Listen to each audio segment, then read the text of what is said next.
Bonjour, chers amis. Ici Madeleine Tessier, fille de la sagesse. Cette semaine, nous vous présentons la partie 3 de la série d'émissions sur le mystère de l'Alliance divine. Monseigneur Danfous nous a présenté la première alliance avec Adam et Ève et le bris de cette même alliance. Mais nous verrons que Dieu ne nous abandonnera pas. Regardons l'émission.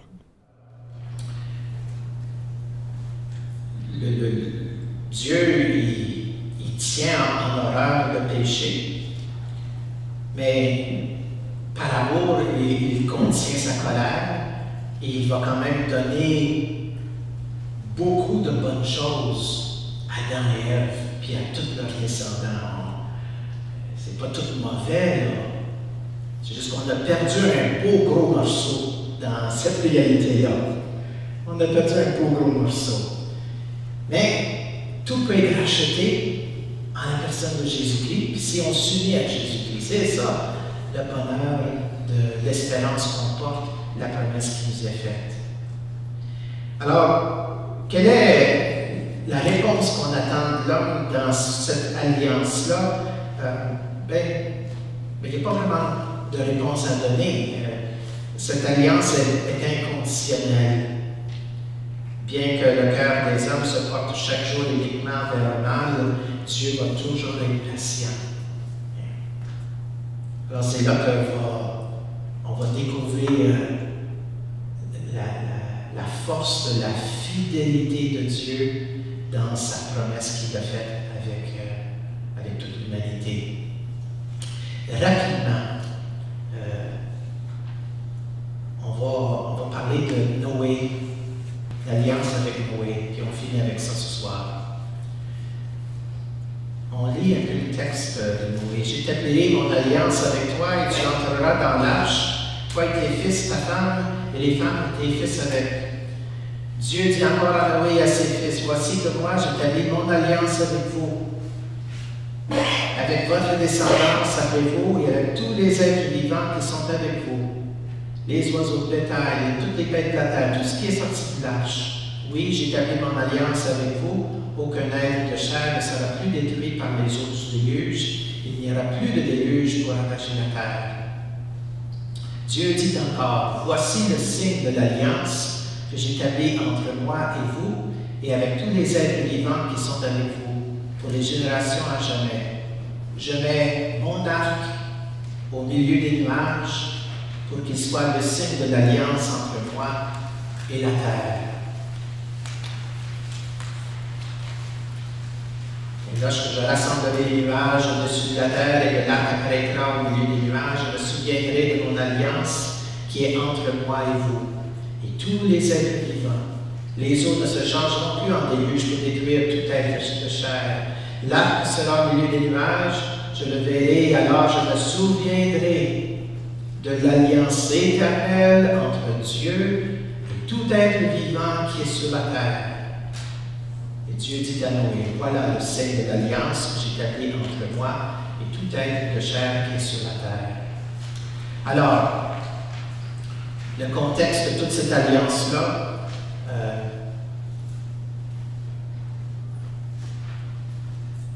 l'humanité allait vers le désespoir, là. Le péché s'accumulait. Puis Dieu voyait comment c'était épouvantable. Qu'est-ce que j'ai fait là? Hein? C'est pas possible. Qu'est-ce qu'on va faire? Hein? Bien dire, on efface tout, puis on recommence à zéro. On recommence pas en tout. Fini avec ça là. Hein? Mais non, Dieu, c'est là l'élection divine.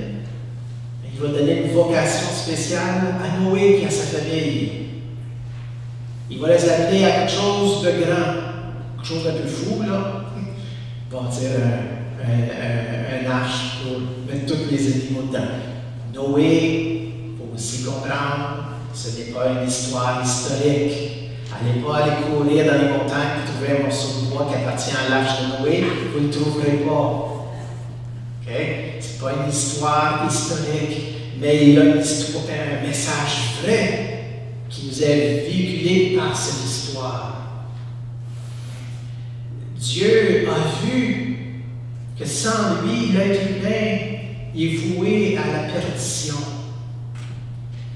Puis Dieu dit, je ne peux pas juste laisser ça aller de même. Ça n'a pas d'allure, je l'aime trop, mon peuple, ma création. C'est là qu'il va sauver Noé, puis sauver dans les eaux, là. C'est tout là qu'on va prendre aussi un peu de sang de notre baptême. Dans les eaux, on est sauvés comme Moïse va être sauvé des eaux, comme le peuple d'Israël va être sauvé en traversant la mer Rouge. Toute cette image va revenir souvent. Ça fait toujours allusion à l'alliance qui a été faite avec Noé. Et qu'est-ce que fera Dieu à la fin de tout le déluge, en préservant la vie de Noé et de sa famille et des animaux? Là, il a dit, on fait alliance, on recommence. Je vous fais une belle promesse, plus jamais je vais ravager la terre comme ça. Puis là, il dit aussi, je vous donne un signe, que je suis fidèle à ça. À chaque fois qu'il va y avoir de la pluie, quand le soleil va sortir, pour dire que la pluie est finie, vous allez avoir un beau signe dans le ciel, je ne vous oublie pas. L'arc-en-ciel. Beau, hein? Mais c'est un signe qui nous est donné d'une alliance que Dieu a faite avec Noé. Et comme j'ai dit tantôt, Noé, c'est pas juste pour Noé, mais c'est pour toute l'humanité. On est inclus là-dedans. Dieu veut nous être fidèles. Alors, après des moments difficiles, des orages qui passent dans nos vies, qu'est-ce que Dieu nous promet? Le soleil qui va frapper dans la pluie et qui va nous donner un arc-en-ciel. On peut toujours vivre d'espérance. Il y a toujours un meilleur jour qui nous attend. Ce meilleur jour-là nous arrive dans la personne de Jésus-Christ. Alors, je termine là-dessus ce soir. C'est toujours se poser la question personnellement devant ce Dieu d'alliance.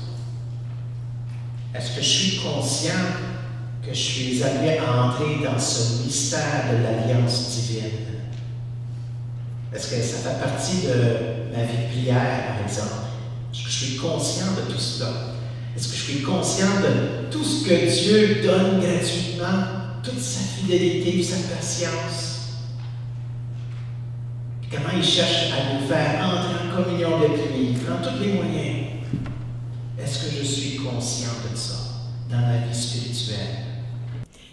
À la fin de son premier enseignement, Monseigneur nous pose une question pertinente pour notre cheminement spirituel.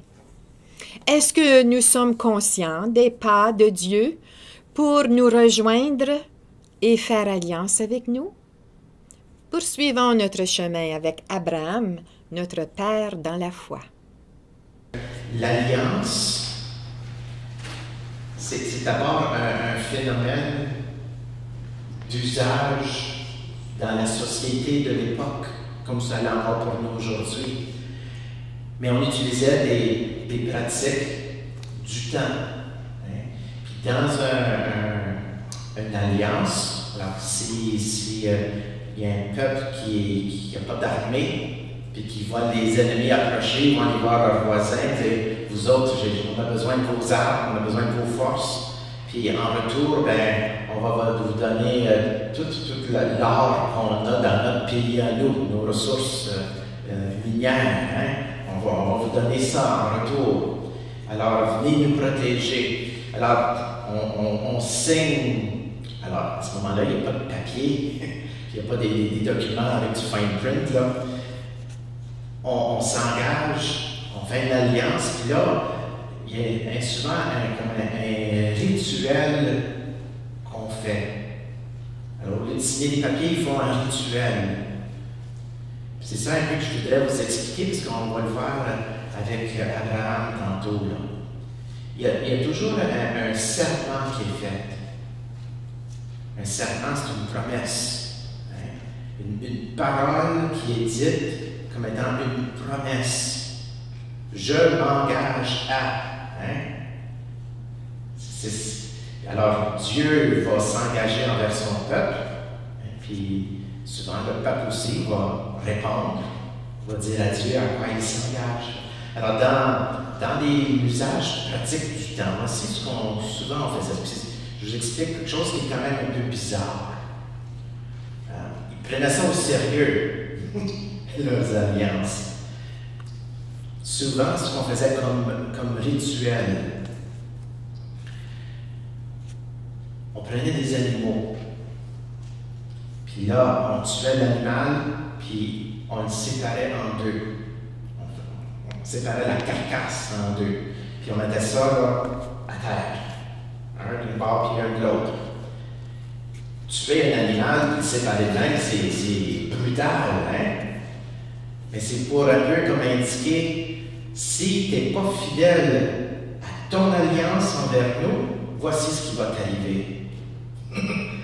Hein? C'est un peu de langage fort. C'est sérieux, l'alliance. Puis là, le rituel, c'était, une fois que les animaux étaient en lignée, là ils marchaient entre des carcasses. Hein? C'est-à-dire, puis si je ne fais pas ma part, ma conséquence, c'est que je finis comme les autres là. Alors les deux côtés, les deux partenaires de l'alliance, ils s'engageaient à faire ce rituel-là. Et souvent aussi, comme deuxième chose à retenir, on faisait on plantait sur un arbre, ou on montait une pierre, une stèle. Une stèle, c'est comme un genre de monument. Puis des fois, on mettait une inscription dessus. Puis ça nous rappelait du jour qu'on avait fait cette alliance-là. Alors, on retrouvait un peu ici et là des signes comme mémorial pour nous rappeler la mémoire de l'engagement qu'on avait fait. Alors, c'est des choses qu'on va retrouver un peu dans les alliances que Dieu va faire avec son peuple. Le monde va utiliser des usages du temps pour exprimer l'alliance qu'ils font avec Dieu. Ça vous va? C'est des petites choses à retenir pour comprendre, c'est quoi cette niaiserie-là de marcher entre des carcasses d'animaux, ça n'a pas de bon sens. Puis on va voir aussi avec Moïse plus tard tout le symbolisme du sang, comment le sang parle beaucoup dans le langage biblique pour le peuple hébreu. Le sang qui est vraiment le signe de la vie. Et la vie qu'on reçoit de Dieu, mais enfin, si tu n'as pas de sang dans le corps, tu ne vis pas longtemps. Hein? Alors, le sang va jouer un rôle important dans des rituels aussi qu'on va faire. Un peu comme marcher entre des carcasses, il y avait tu pilais dans le sang. C'était pas joli comme rituel, mais tu t'en rappelais. Monseigneur nous a parlé de divers rituels d'alliance afin de nous préparer à comprendre l'alliance que Dieu a faite avec Abraham et son cheminement. Vous allez trouver un extrait de Genèse 12. Le premier jour que Dieu se révèle à Abraham. Yahvé dit à Abraham, quitte ton pays, ta parenté et la maison de ton père pour le pays que je t'indiquerai. Et c'est là qu'on commence avec le numéro 2. Je ferai de toi une grande nation. Je te bénirai. Je rendrai grand ton nom et tu deviendras une bénédiction. Je bénirai ceux qui te béniront. Et celui qui te maudira, je le réprouverai. En toi seront bénies toutes les familles de la terre. Alors là, il faut comprendre quelque chose d'important. Il ne faut pas penser que la religion monothéiste, comme nous la connaissons aujourd'hui comme chrétiens, ou comme juifs, ou comme musulmans, Parce qu'on croit tout en un Dieu. C'est des grandes religions monothéistes. Abraham, à l'époque où Dieu se révèle à lui, il y a une multitude de dieux. Hein? Puis souvent, c'est à partir de la nature. Ils vont vénérer le Dieu de la lune, puis du soleil, puis de la pluie, puis des éclairs, puis du tonnerre. Puis ils vont, en tout cas, ils vont chercher à essayer de plaire leur Dieu pour avoir des faveurs. Ils vont marchander avec leur Dieu pour avoir de la paix, ou pour avoir la fécondité, pour avoir des belles récoltes, pour avoir des enfants, pour gagner une guerre. Puis là, la façon de faire avec tous ces dieux-là, comment est-ce qu'on plaît à un Dieu? À l'époque, on dit, ce que j'ai, qu'est-ce que j'ai? Là, si j'ai des animaux, c'est quelque chose de précieux, il y a de la vie là-dedans. Je vais l'offrir, je vais tuer l'animal, je vais l'offrir en sacrifice. Je vais tuer ça parce que ça me fait mal. C'est quelque chose d'important pour moi, un animal, parce que ça me nourrit. Mais je vais faire le sacrifice de tuer l'animal pour démontrer comment je veux plaire à Dieu pour obtenir de lui une faveur. C'est un peu dans le monde dans lequel Abraham se retrouve. Puis il y a plusieurs dieux. Alors là, il y a quelque chose d'historique qui arrive dans la vie, non seulement d'Abraham, mais pour toute l'humanité. Alors c'est certain que avec Adam, on pourrait dire qu'il y avait une relation avec Dieu. Puis quand que Dieu a parlé avec Noé aussi, mais c'est comme si là, avec Abraham, on rentre dans un nouveau monde. Là. Puis je vous ai dit, il y a plusieurs alliances, mais toujours la même alliance avec un grand A. À mesure qu'on avance, l'alliance se développe. Elle s'approfondit. On comprend de plus en plus qui est ce Dieu qui cherche à nous faire entrer en communion avec lui. Puis à chaque étape, il se révèle un petit peu plus, un petit peu plus. Alors avec Abraham, il vient à la rencontre d'Abraham. Alors Abraham, c'est un gars bien ordinaire. Un gars qui vit probablement d'une vie nomadique, c'est-à-dire qu'on se promène là où il y a de la verdure. Si les temps de chasseresse, c'est trop grave, bien là, on change de place, on va aller vivre ailleurs. Quand ils ont des troupeaux, ben, il faut qu'ils amènent des troupeaux là où il y a de la verdure, c'est essentiel, sinon tout le monde crève. Alors c'est un monde nomadique, on se promène un peu. Mais là, Dieu va s'insérer dans l'histoire humaine. C'est quasiment parler d'une incarnation. Mais l'incarnation va se faire à travers une parole.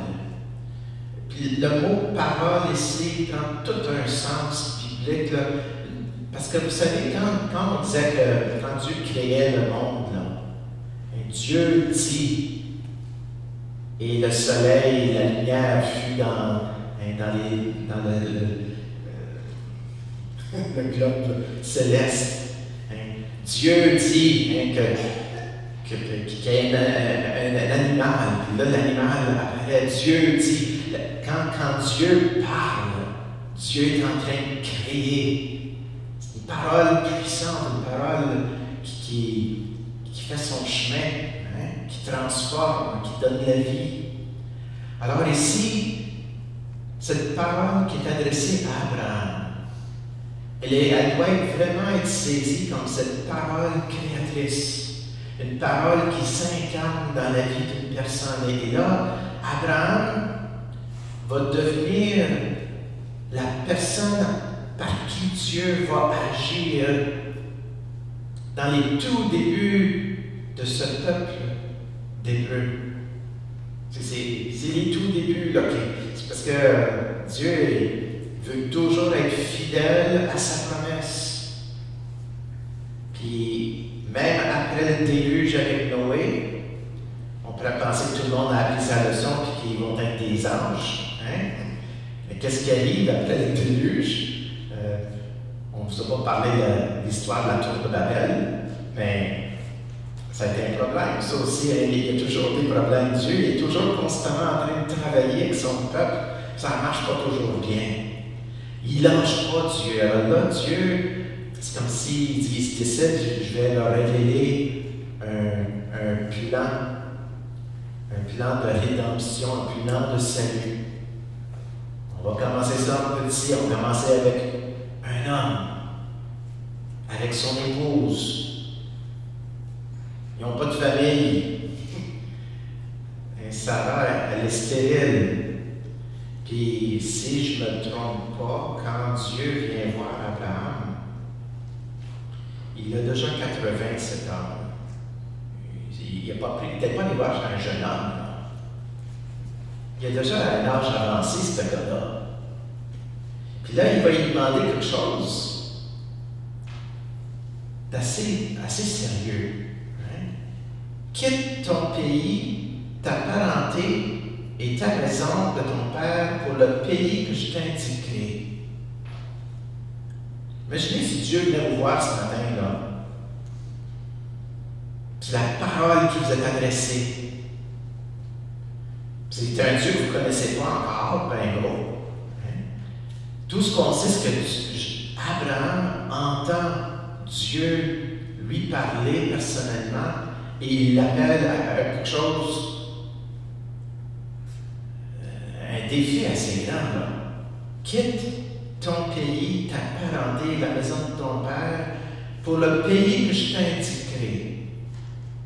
Il ne dit même pas quel pays. Il dit, il va falloir que tu me fasses confiance. Puis, qu'est-ce qu'il va avoir en retour? Je ferai de toi un grand peuple. Imaginez Abraham, là. Voyons donc. C'est une joke, cette affaire-là. Hein? Comment est-ce que moi, je peux être le père d'un grand peuple? Hein? Je suis vieux, puis mon épouse, on ne peut pas avoir d'enfants ensemble. Hein? Ça doit être une niaiserie, c'est peut-être que je suis en train de rêver ça. Ça se peut pas. Hein? Mais on dit qu'Abraham était un homme juste. Un homme qui savait écouter. C'était sans doute un homme en quête de l'absolu, de la vérité, d'un bonheur vrai. Et pour qu'Abraham réponde comme il l'a fait dans la foi, il était certainement un homme en quête de quelque chose de plus grand.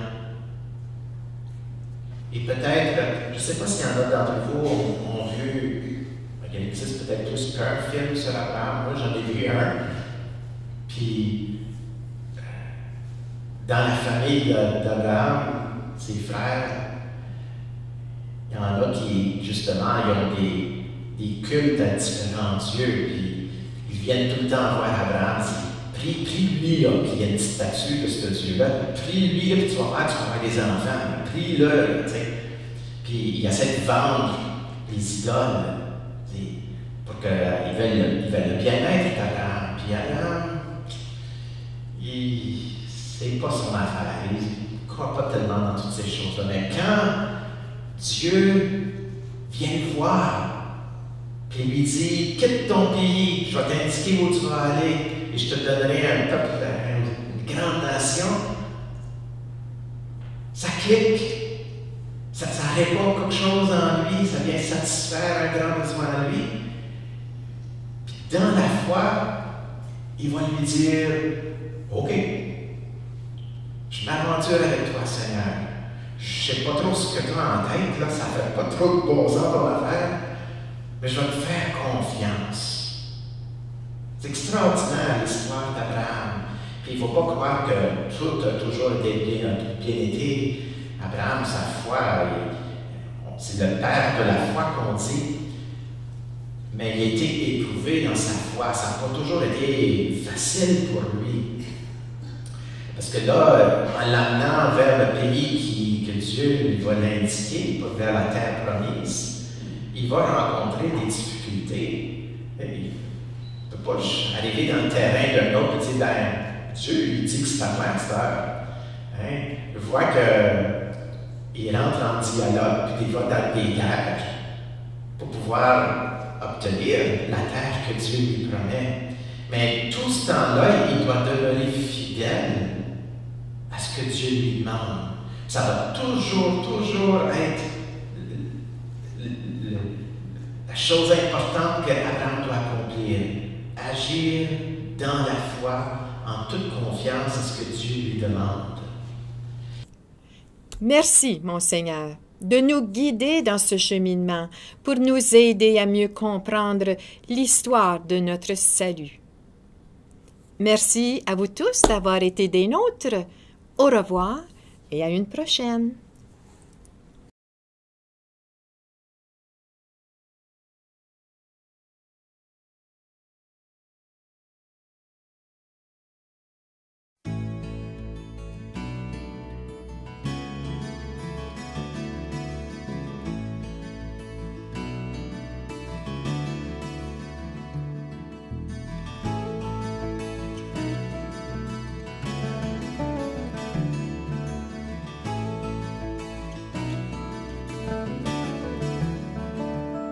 Tous ensemble, il me semble, on pourrait changer le monde de jour en jour, de cœur en cœur, par des gestes d'amour. Tous ensemble, il me semble, on pourrait changer le monde.